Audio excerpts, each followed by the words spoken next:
Bueno muchachos, he preparado entonces este pequeño video y con este mapa mental, conceptual, que espero pues que también me reconozcan un poquito el esfuerzo por todo lo que tuve que construir aquí y también un poquito por lo que va a ser la preparación del video.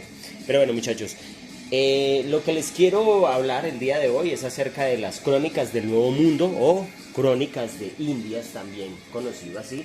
Por eso aquí les hago el dibujito del indiecito. Recordemos que en esta época es la época de los viajes, ¿sí? Arranca con todo este proceso el descubrimiento de América, y se dice que este tipo de literatura es más una protoliteratura porque fue desarrollada por personas que no habían sido entrenadas para ser escribanos, personas como clérigos, sacerdotes o soldados. ¿Sí? Son historias que tienen que ver con, como ya les había dicho, el descubrimiento, la época de la conquista y la colonización.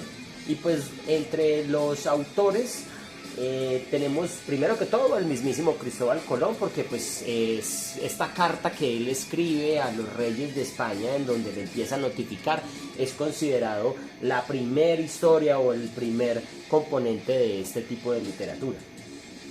El mismísimo Hernán Cortés, que de pronto ustedes lo relacionarán en la historia como aquel colonizador, aquel conquistador que está muy relacionado con la historia de México y cómo impactó muchísimo a esa cultura, y incluso tiene una historia de muchísimos matices porque él se enfrentó a la misma corona y fue una persona que fue odiado por muchos también porque se dice que fue un tirano.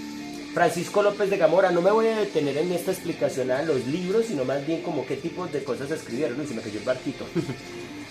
Pero tenemos a Francisco de Gamora, quien fue el biógrafo del mismo Hernán Cortés, en donde él escribió, y hay que tener muy presente que la literatura que está aquí escrita es también muy subjetiva. ¿Por qué? Porque es la historia de él desde el punto de vista de cómo él se ve como un gran conquistador, pero Bernal Díaz del Castillo era como un opositor a él, y él escribe una historia en donde relata los reales acontecimientos de lo que estaba sucediendo.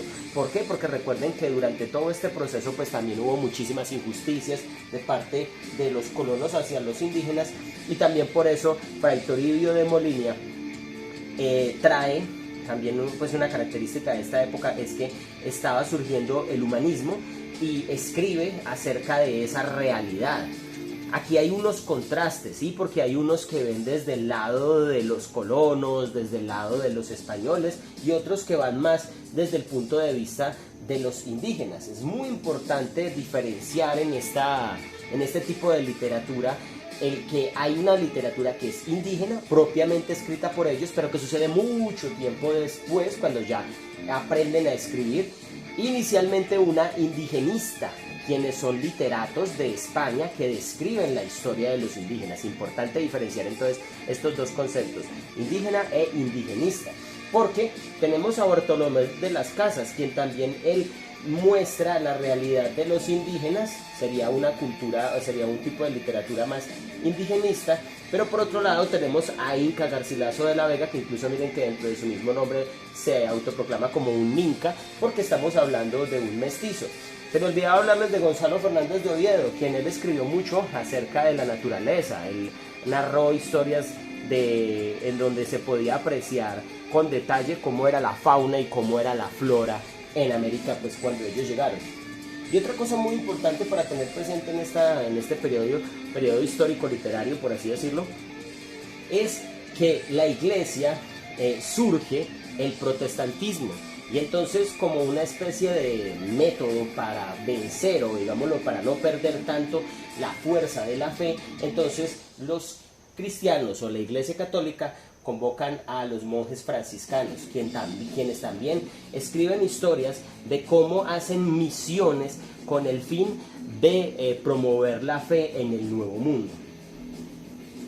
Por último, también hay que narrar a Pedro Mártir de Angleria, quien incluso aquí le dibujé unas gafitas, no sé si se logra notar, pero como una especie de bullshit, o no sé cuál sería la expresión, pero porque es un personaje que describe la historia, pero él en realidad nunca estuvo por allá. Entonces fue criticado por muchos porque pues narró cosas que él realmente no vivió.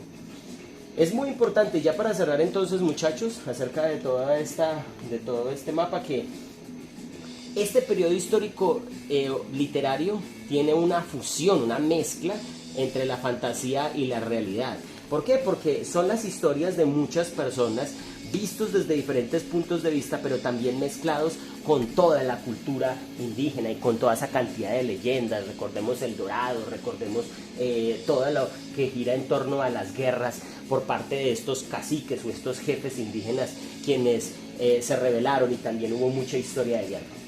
Bueno, muchachos, pues creo que es suficiente información para que la tengan presente, y si tienen alguna duda, pues ya saben, estaré pendiente a resolvérselas lo antes posible. Que Dios los bendiga y espero que por lo menos le den un me gusta a este video.